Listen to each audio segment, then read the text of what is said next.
السلام عليكم، أهلا بكم في مطبخ مصرية. النهاردة عندنا حفلة عيد ميلاد حفيدي نوح. هو هيكمل 6 سنين. يلا كلنا نقول له كل سنة وانت طيب.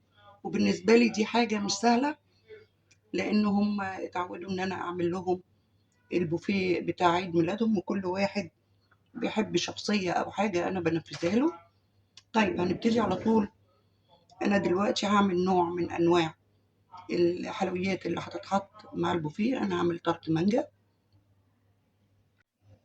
أنا هعمله في صينية 30. صينية 30 دي في العادي بتاخد كيلو سبونج، بس أنا مش عايزة الصينية كلها، أنا عايزة يا دوبك طبقتين تحت بس كده. فأنا عملت 4 بيضات. دايما البيض في الصيف اوعي تحطي تفتحي واحدة ورا واحدة، دايما أحطه أطلع البيضاية في واحدة، واحدة ورا واحدة، أحطه في بولة صغننة البيضة ورا البيضة. اوعي تحطي، لأن البيض الدنيا حر ومش مضمون. حطيت 4 بيضات. حطيت زي تلت المج مية ساقعة. في الشتاء ما بنعملش كده، هو الصيف أذينا بشكل غير طبيعي. هحط رشة فانيليا. ما فيهاش ولا ايه؟ فانيليا فيها بس حبة صغيرين، ما عليه. هحط ايه كمان؟ هحط زي معلقة صغيرة جدا من محسن جل.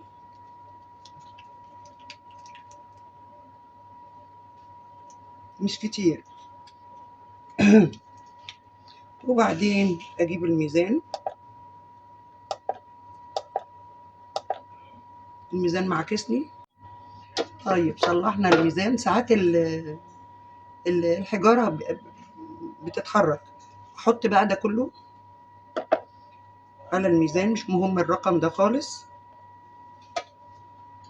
اصفره بقى، اخليه صفر. هحط قد ايه سبونج؟ هحط 350 جرام. تمام تمام. اضربه بقى في العجين. انا غلفت الصينيه بورق زبده، ورق حواوشي اللي موجود عندك، بس المره دي في واقع الامر هو ورق حواوشي جبته من عند سمسم.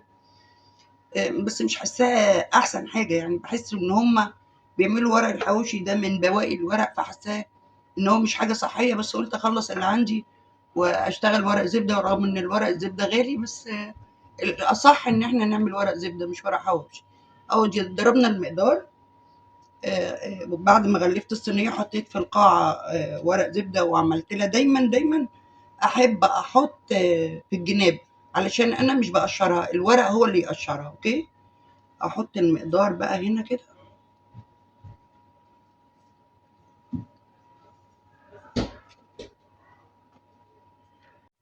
باي ستيكس لازم اعمل الحركه دي، منها بتساوي الوش، ومنها بتخرج اي هواء.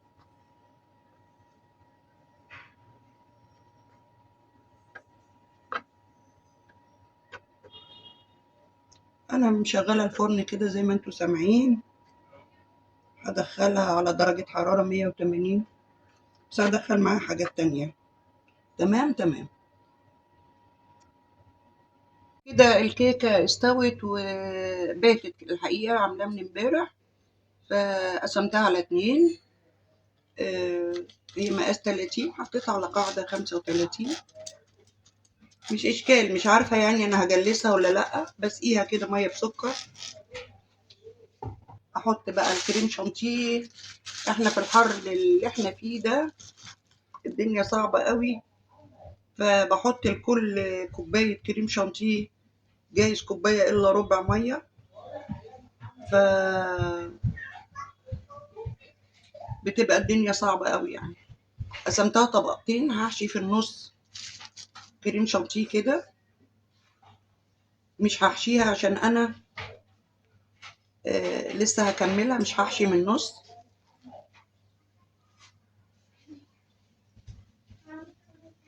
تاني طبقة حطيناها نرشها برضو رش خفيف كده يعني. احط طبقة الكريم شانتيه.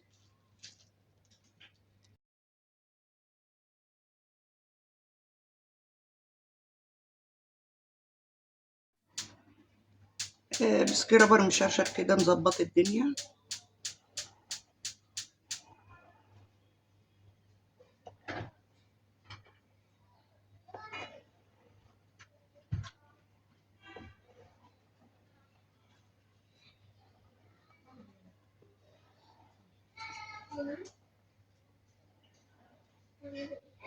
انا ما كنتش هجلسها من بره، لكن كنت هسيبها كده بشكل الكيك، بس قلت لما اديها شكل حلو برضو، هي حلوة فيبقى الشكل الحلو من كله.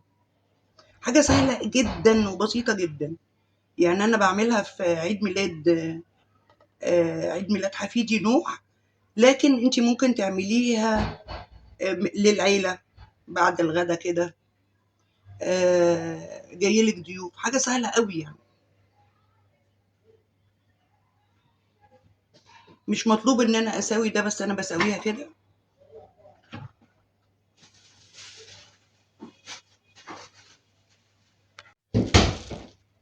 اعمل كده شوية روزتات كبيرة.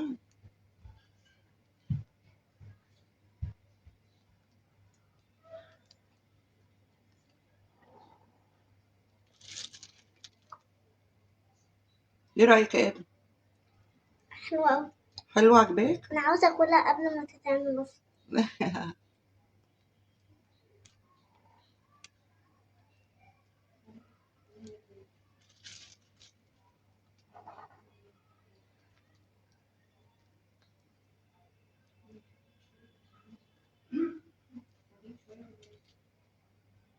دي مانجا نعومي، انا جبتها وقطعتها كده. عايزة اقطعها مكعبات او كارو زي ما بيقولوا.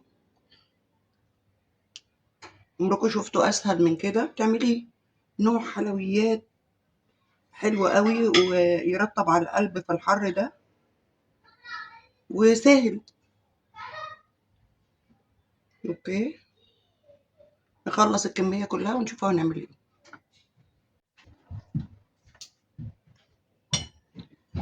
احط بقى المانجا اللي احنا قطعناها دي. التارت دوت بيتباع في المحلات الكبيرة بالشيء الفلاني يا جماعة. هو يعني حوالي كيلو مانجا. الكيلو المانجا النعومي دي ب60 جنيه. ونقول الكريم شانتيه أخد حوالي ربع كريم شانتيه ب100 جنيه. تمام، ادي 160. ونقوله الكيك ذات نفسه 60 70 جنيه، يعني حوالي 270 عليا. فهم ممكن بره دول تتباع ب600 ب700. اوكي، ادم هيتجنن ويطلع معايا الفيديو. يقول لي يا تيتا انت بتقولي عيد ميلاد نوح، قولي ادم اخو نوح. هيتجنن، واقف ورا الكاميرا وعمال كان بياكل في المانجا ويظبطها معايا. ها يا ادم؟ أه. حلوه المانجا؟ أه. ومبسوط ان انا قلت اسمك؟ أه. يلا كلنا بقى نسلم على ادم. هتنطط من الفرح. هتتنطط كمان، اتنطط. بصوا يا جماعه الجمال، اداء متميز بصراحه.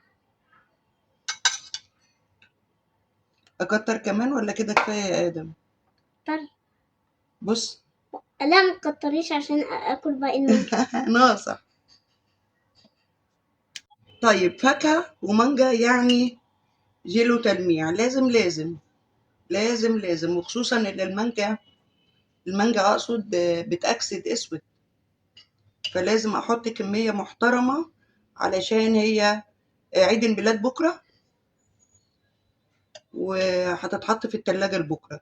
فلازم. طيب لو ما عندكيش جيلو تلميع تعملي ايه؟ تحطي ممكن شربات.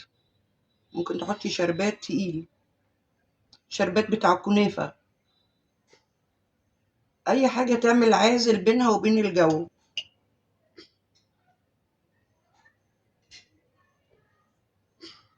هتفضل كده طازة وفريش لغاية بكرة.